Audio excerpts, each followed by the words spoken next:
Hey there guys, what's going on? Console Gamer Archive here doing my review of the Switch version of the Mega Man Legacy Collection.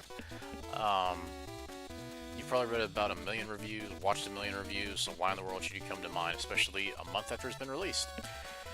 Well, short story is you probably shouldn't care, but I'll go ahead and fill you in anyway.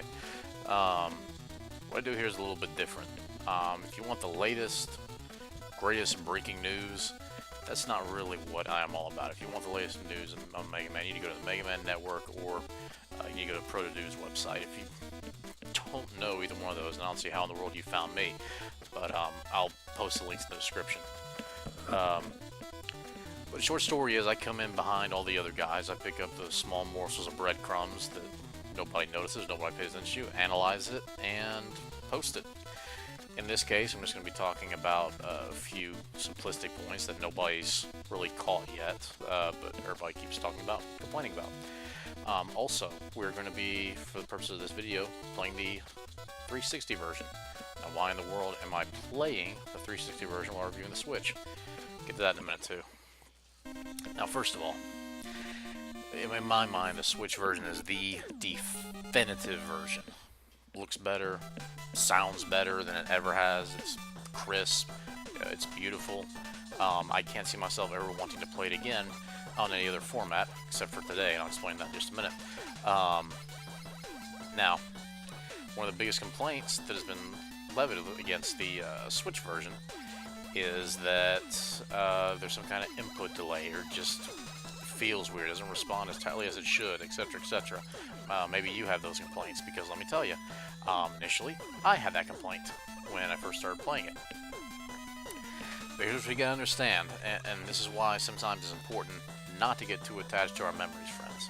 I've been playing these games for a long time, but the longest I've played them on a particular format is going to be on the PlayStation. I've been playing them on, first with the PS2, and then PS3, and now PS4. So when I strapped on that Switch controller, put in with a Joy-Con adapter, it felt funny, and I was making stupid, careless mistakes that I've never made in about 30 years with these games. And it was a little bit frustrating, but the problem I realized was the Switch.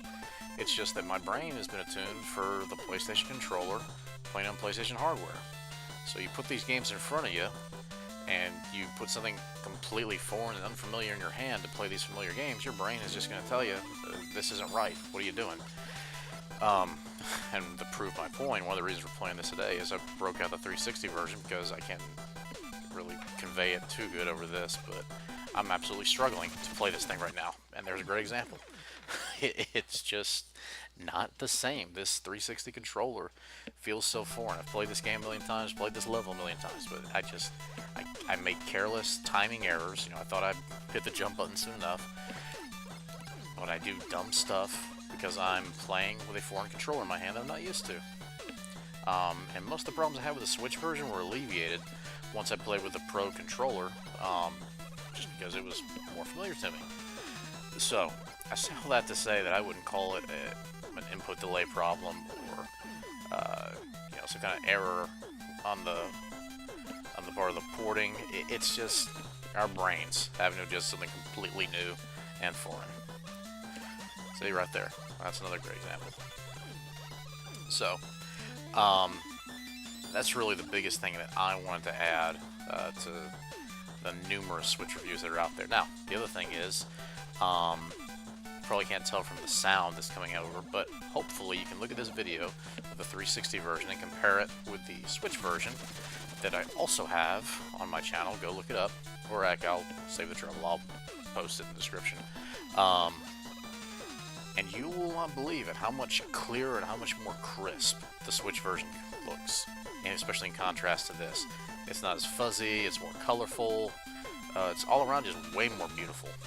And it sounds a lot better too, but it probably won't convey that well over YouTube.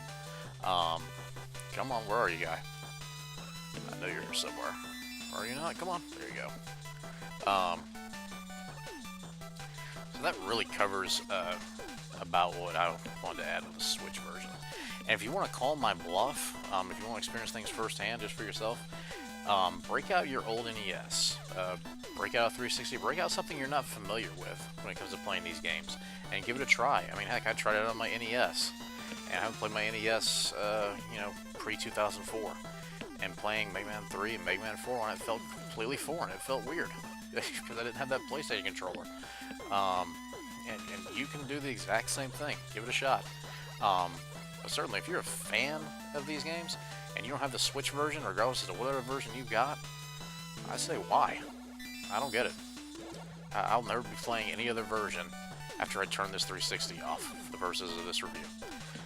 So I hope maybe I've hit on a few points. Switch version, again, is the definitive version. Won't be playing any other type of version with this game. I absolutely adore it. So, if you have any questions, certainly shout out in the comments section. I'll get back to you as soon as I can. Otherwise, I'm going to finish this level. I'm probably not going to play this on the 360 ever again. But anyway, enjoy, guys. Appreciate it. Thank you, as always, for tuning in.